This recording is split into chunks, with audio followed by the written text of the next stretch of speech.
This is counseling tonight. We have until 7:05 or so, the first part of our class. Then we have a break. And we have Pastor Lange coming in and teaching us on marriage counseling. So, boy, are we in trouble tonight or what?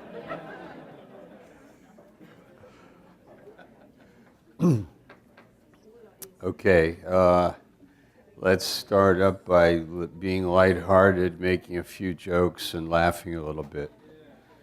Okay? Go ahead.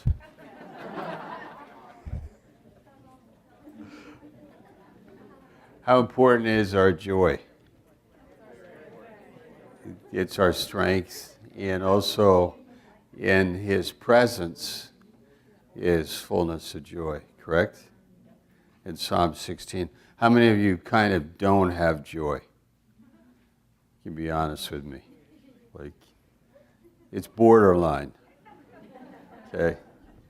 We have joy. Maybe it's not a big smile, but we have strength. We have the Holy Spirit in us. And yeah, we can be honest sometimes if we are tired. There's Romans 8:11.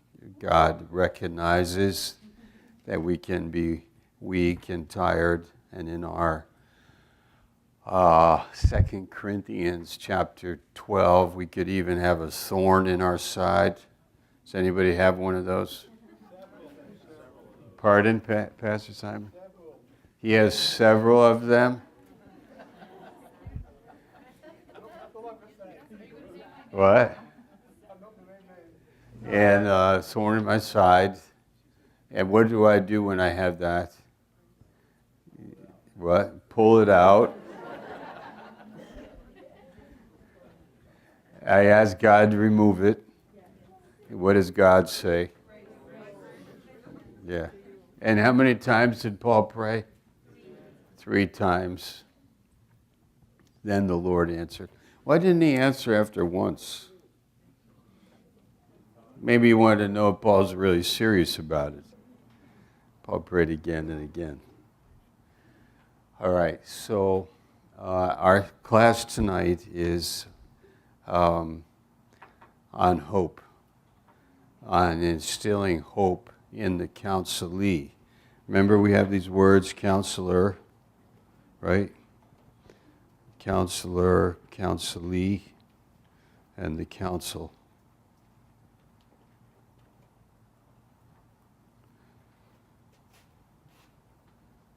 And we drew a simple picture like this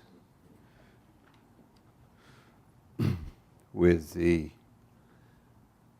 counselor being a spirit-filled doctrinal believer. And he has a personal walk with God. And God has given him wisdom. Was it hard for him to find wisdom? Do you remember Job 28? Where can wisdom be found? James chapter 3. We have 2 wisdoms, the wisdom from below and the wisdom from above. And the wisdom that comes from God, there's a requirement. What is it? For the wisdom that comes from God. What? Okay, what's the requirement to get that wisdom? You're gonna laugh when I tell you. You've heard it so many times. This is entertaining for me right now. The fear of the Lord is the beginning of wisdom. Okay. The counselor has the wisdom, and he gains it by the fear of God. And in that, he knows he doesn't have the answer for all problems. And he knows that he has knowledge, but he has a great attitude about knowledge. What is that? 1 Corinthians 8:2. In verse 3. 1, 2, and 3. What is that? He has knowledge, and what does he think about it? We think Okay, if we think we know, we don't know as we ought to. And how is it we should know?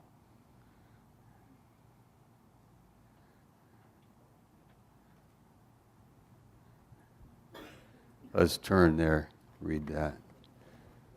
1 Corinthians 8, 1 and 2 and 3.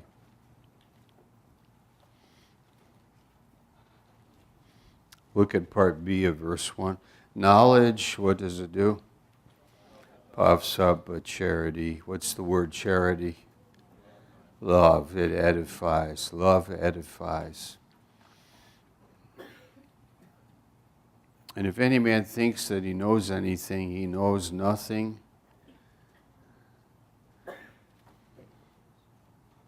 As he ought to know. It's like this.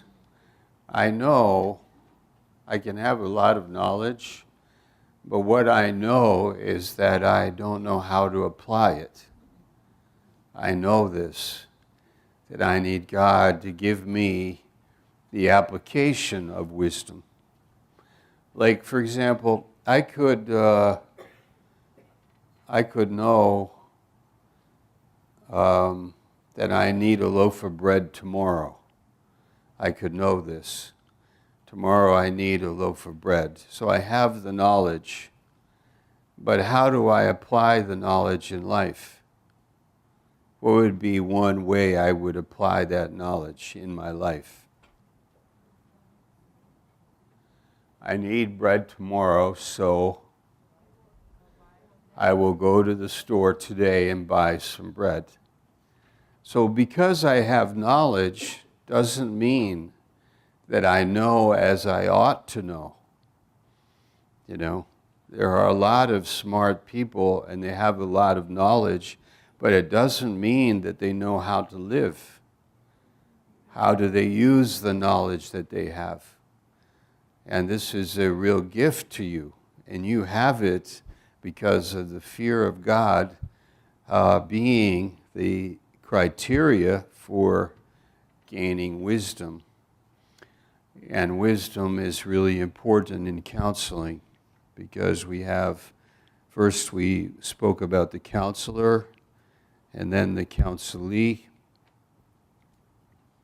And I want to read to you something here. And the relationship with the counselor and the counselee, the counsel, and we're going to look at the Apostle Paul and the churches. I think this relationship with Paul and the churches is a good reference for us regarding godly counsel. Paul was a great counselor, and he was a great counselor to the churches.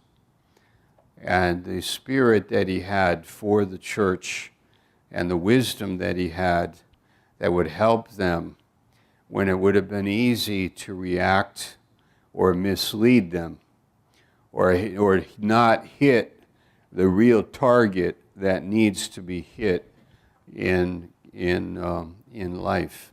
Okay, so I don't want to get ahead, and I want to keep this congruent, so I'm wondering what I should do right now.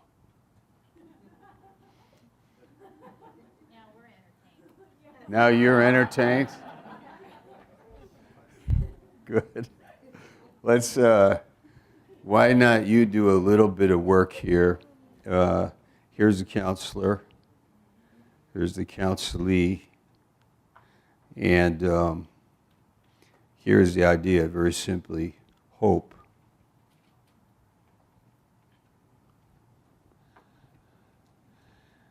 Here's a good example. Clara comes to you stating that she filed for divorce on the grounds of mental and bodily cruelty. Clara comes to the counseling session and she said, I tried to get him here, but he had other things to do. You know what his other things are, of course. I told you all of them. Then you as a counselor say, I don't want to hear charges against Marty, that's her husband, behind his back. This hostility toward him that you have, even though you told him you forgave him, seems to indicate that you made little or no attempt to bury the issue and start over. I don't think that you understand forgiveness. She says, forgive him. You know there's a limit. After he has beat me, his drinking, he has spent our money. When I came home and found him in bed with another woman, I can never bury that. He's just an immature, immoral, animalistic pig, she says. Then the counselor says, it will be necessary for her to change her language about her husband, in that you are here to help but not to solve her self-righteous attitude, and listen to her ever-increasing charges against her husband. Why are you siding with him, she says. I'm the one that belongs to this church. And then she breaks into tears. What is wrong with the counselor's, his whole demeanor towards this woman, who is a hurting woman with very real problems? Yeah, Robin? Okay, he's condemning. Okay. Anything else? Yes. He has no compassion. Yeah. He doesn't have compassion. Very good. Yes, Sam. Shouldn't he be calling the police? Sam said, shouldn't the counselor be calling the police? Yeah. That's a very good point. There's a mandatory, what's that word? What is it? Reporting, yeah. Mandatory, I think that is the word. Mandatory reporting in some cases. But with a pastor, there's a pastoral privilege, and it is not mandatory. Only if there is a school and there is a report of child abuse, that is mandatory reporting, even though the school is associated with a church. But there are certain laws on that, and that's a good point. We should really know those and go over them. I know a little bit about it, but that's a good point. I would say no, because there's another point that I want to make in the class. So let's not cut the counseling session short by putting him in jail. Yes. He's kind of just addressing the symptoms rather than the heart issue. Okay. Yeah, change your language. I can't hear these things when he is not here, which is another good point in marriage counseling. It's best that both of them are there. But it can be in the degree that one refuses to go to counseling. And then as a counselor, you need to decide. As a pastor, I don't do it. They can go to a counselor, but I'm not going to do it because I don't want to hear one side. I would like them both to be there. So a pastor, this is a good point too, has to decide what is he going to do when it comes to counseling, marriage counseling in the church, and what are the rules for that? How does he want to do it? Okay, but let's go to something deeper here. She has problems, and really you can sympathize with all of her problems with her husband. And he, the counselor, has to have it in his mind, or her mind, that what I would like to see happen, whether the problems are solved or not, I would like this person to have hope. And hope is a spiritual word, and it affects people. It actually is a work of God in the heart of a person where they are refreshed and encouraged in that deep part, or what we call the inner man. And this is the heart of the person who is born again, and they have the Holy Spirit living in them, and they have the capacity for hope. Hope is that horizontal sense. Faith is the vertical, and love is the nature of God.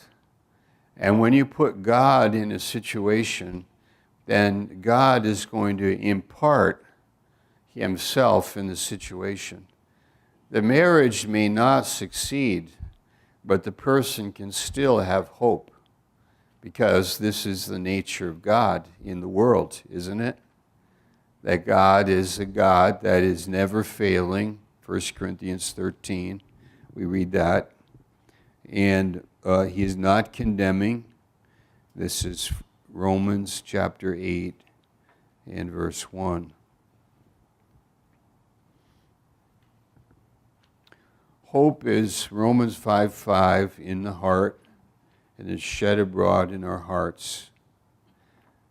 But you could easily say, how could this woman that is hurting so much and has real problems in her marriage, how could she ever have hope? And this is where the counselor needs the skill of a spiritual ministry to the person. A spiritual ministry is able to bring hope, to the heart of a person. I wouldn't say always, and I wouldn't want to say it ideally, but it is true that when God comes to a person, this is one effect that he has on the person. We can say when Jesus Christ, when he is there and he ministers, when he has the connection with a believer, this is what is imparted. The person is refreshed,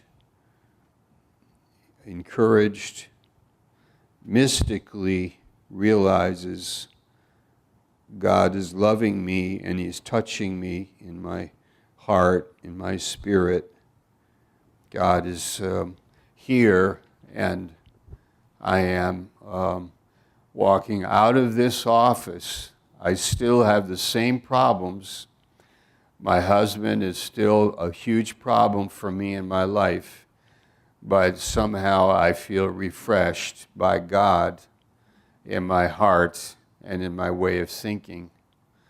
I might not have a lot of hope for my marriage, but I have hope in my heart. Maybe God will do it in my marriage, maybe not. Now, here's a few things to say about this. False hope.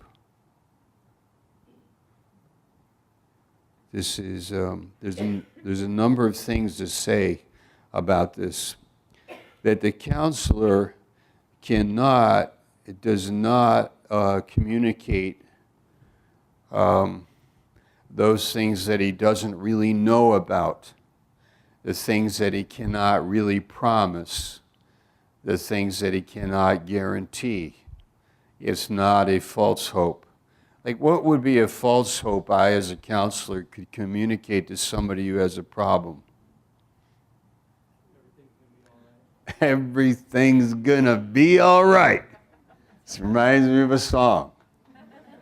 Okay, everything's gonna be all right. Now, I might want to hear that, but it gets kind of old after a couple of days or weeks, and things just aren't all right. Right? Okay, so I cannot give a promise when I don't really know. Like a man leaves his wife and she's gone. There's a case like that in our church, and The woman shared with me, my husband is gone. I have no idea where he is. I haven't seen him or heard from him for many months. He's abandoned me. I can't believe it. We've been married for whatever it was, 27 years. He disappeared. No phone call, nothing. Okay, so now here you are. What is it you're tempted to say? He'll be back. What else? Move on. Okay, I'm really tempted to say. No. Yeah. MoveOn.com.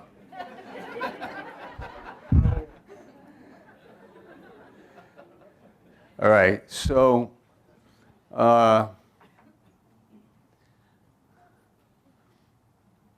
there are little things that people think about that when they're in trouble. They say a verse a day, a Bible verse a day keeps the devil away. A verse a day keeps the devil away. Okay? This is like an idea from, in Christianity, we make up these ideas and we actually have hope based on these little practices and ideas that we have as people.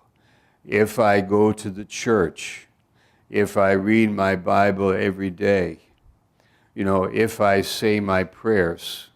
How about a man that would say he has a problem with some addiction and he'll say, I prayed and it hasn't gone away.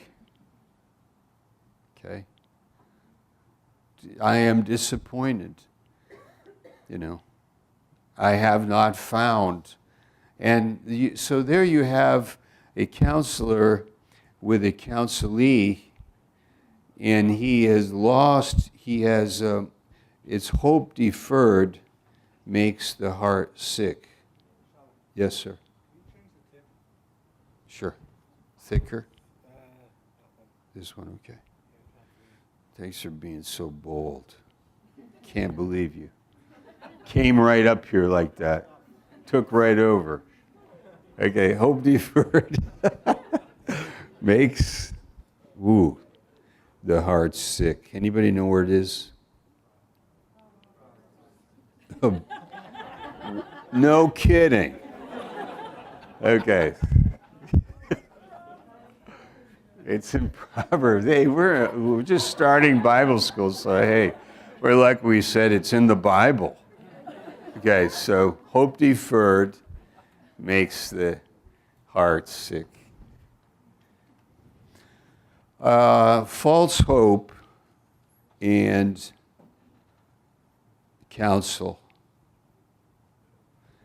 And when people come to us, we have to realize that there is a lot of immaturity in people's expectations in life. It can be very devastating when I have lost. Yes?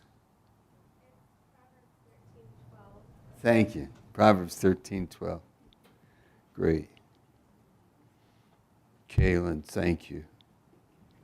Give her a free coffee at the break. Okay.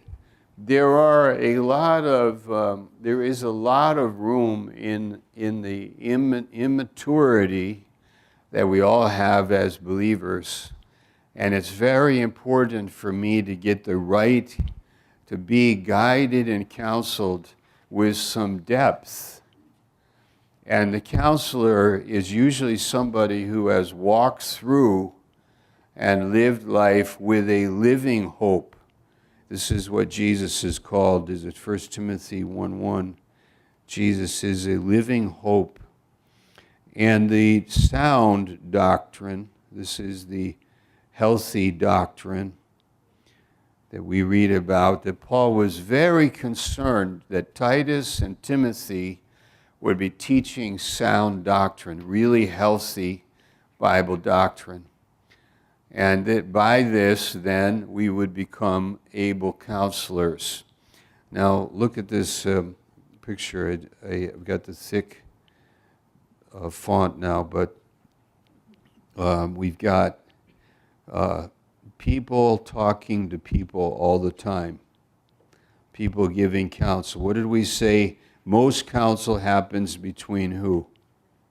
Friends. This is where most counsel happens. It's friends. It's not an official counseling session, but most of it happens. And with us, when we have body life, we have a lot of friends. And we warned, there's a warning here, and this is, do not be quick to speak. This is James chapter, is it 3:1, James chapter 1. Be swift to hear. There's a 21, 23. Also be a doer of the word, verse 25 and 27. Keep yourself unspotted from the world. It's a great portion. Warning is what? Job's 3 friends. Yappity yap, yap, yap. Giving their opinion and talking a lot. Were they anointed in their speech? No. Did they talk a lot? Chapter after chapter after chapter. Was it really bad counsel? Not really. A lot of it was just practical, and a lot of it was just normal, understandable talk. But behind it, they were blaming Job for his trouble. That was the big problem that God had with these 3 counselors. So instead of being a counselor that is really not wise, we look for churches that are filled with people that have this ministry of helping people, and often without knowing about their problems. And this is the counselor, and there's a description, Colossians chapter 3, 15 and 16. Let's turn and read that. Were you listening? I know you're listening, but have you lost interest? Did you just fade away for a moment? Are you there? Hey. Huh? Are you? Talk to me. What? Pastor Ronaldo is here. Hold it. Wow. Right, fresh from Africa. Pastor Taro. Now, wait a minute. Who is he? Pastor Taro. Have you seen him on YouTube? Have you seen him in the Northland in Finland? Anybody? He's right there. With Jarmo. Right there next to him. Wow, isn't that awesome? Okay. Great to have you, really. Colossians 3, verse 15. Let the peace of God rule in your hearts, to the which also you are called in one body. Let the word of Christ dwell in you richly. How much? What is the word of Christ? I mean, it is rich. It dwells in us richly. What is it? It is the Bible, the word of Christ. How much Bible do I know? If it dwells in me richly, it means in a large measure. I have a lot of the Bible. I hide it in my heart, okay? Verse 16. In all wisdom, not only do we know the Bible, a lot of the Bible, and we're learning the Bible in Bible school, memorizing it, meditating on the Bible, writing it on our windshield. I did that the other day with a not the Sharpie, but the washable one. And I went around my car and I wrote Bible verses on it. My wife was saying, "Are you okay?" I go, "Yes." Okay, teaching and admonishing one another. The word admonishing, putting in the mind. This is a great ministry, to put in the mind words, to be touching another life. Because in the believer here is something new that was not there before, and this is Hebrews 4, verse 12. The Word of God is quick, living, powerful, sharp than a two-edged sword, piercing to the dividing asunder soul and spirit, and is a discerner of the thoughts and intentions of my heart. The Word is where this person finds real hope in contradiction to false hope. And it's imparted by the counselor. And he has to learn how to do it. He learns how to minister to somebody so that, just like this case with this woman and her husband being a great disappointment to her, and she goes to the counselor, and the counselor is able to talk to her and to build her up, to impart to her, to give her understanding, to teach her God's plan, to impart to her something that she didn't have before. If I was this counselor listening to this woman, I would just be so disappointed with this man's life if what she's saying to me is true about her husband. I would say, wow, this is a big problem. I mean, who's going to counsel me now? I need help. This is a disaster. I'm so sad. I'm so sorry about it. There is no hope. It's over. We both, just in depression.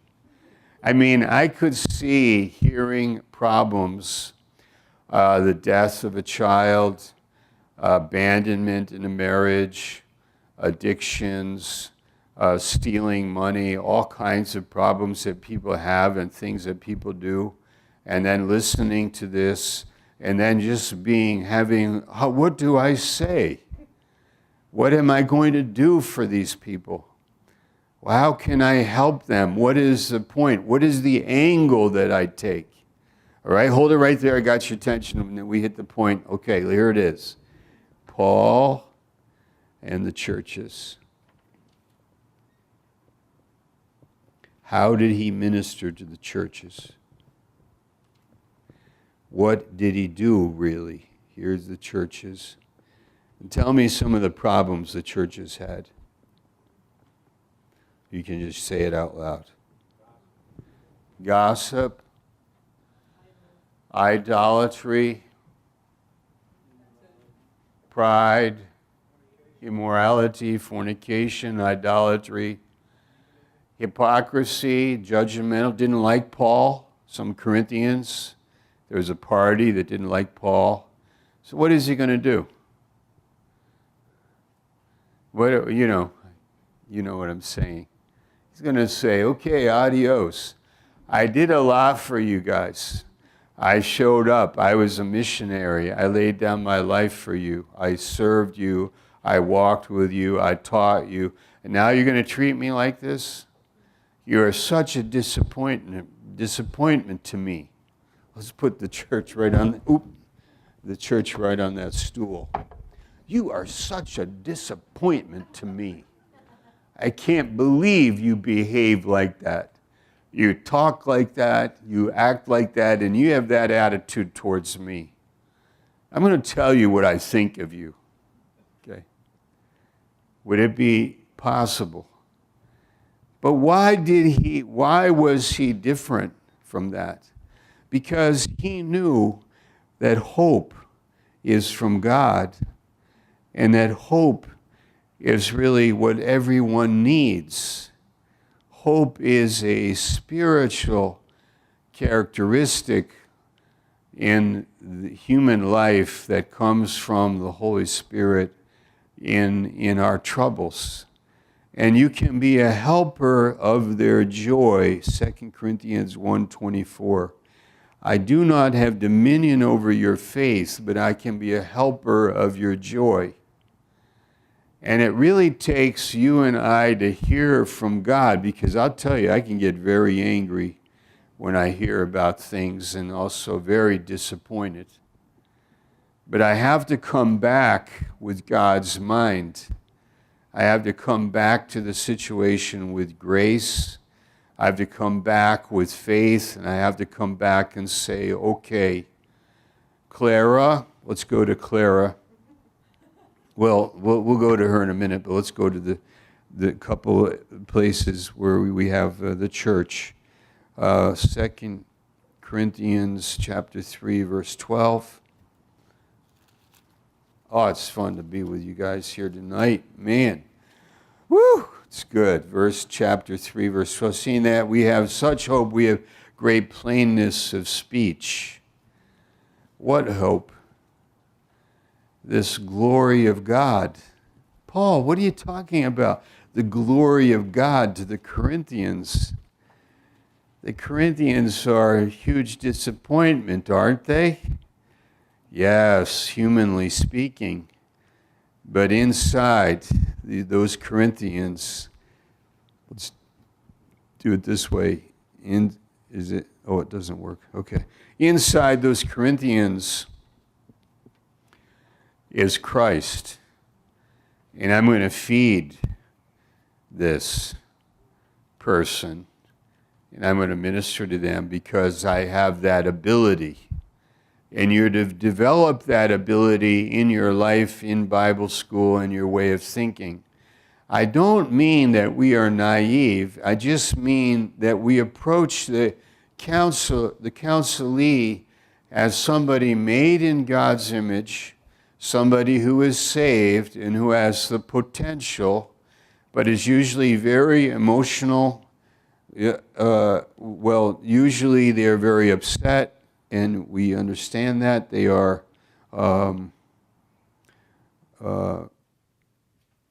they have real problems, and I need to have a few things. Number one, compassion. Do a compassion study on Jesus. We have two people we could study in our New Testament. Jesus' compassion and Paul's compassion. Wow. I love the word compassion. And people need compassion. I think in the story that we read, Clara didn't get compassion from the counselor. But really, the counselor was too rough, didn't identify, wasn't caring. And it goes like this. My body language and my listening to them I'm expressing to them in some measure whether I care about them. So I am in an environment where they have my attention. And what happens sometimes, you're with other people around and you're talking and it's serious and somebody comes up and just, starts talking to you, which is really inappropriate and impolite, but it happens. And but you have the eye contact, you have your body language, the way you are postured before them, leaning forward a little bit, listening to what they have to say, and you care about them. You care about the person, and you're hearing them, and then but you're also hearing God. You want to have this attitude that Paul has towards the churches, which is, I've heard about you, I know about your problems, I realize you don't like me, some of you, I realize there's carnality, and you are, Galatians were a big disappointment to Paul. But he came back and he ministered to them. And this is the same way with one-on-one. And it is, you do not give up. You are actually knowing God's mind for this person. And even with the most serious trouble, you're able to identify. So we have compassion. Matthew 9:36. Luke 7, there was a woman who lost her only son. They were carrying him to burial. Jesus saw this widow woman, and he had compassion. He stopped the funeral procession, and he came over and he touched the man, and he was raised from the dead because he had compassion. He couldn't see this woman living without her only man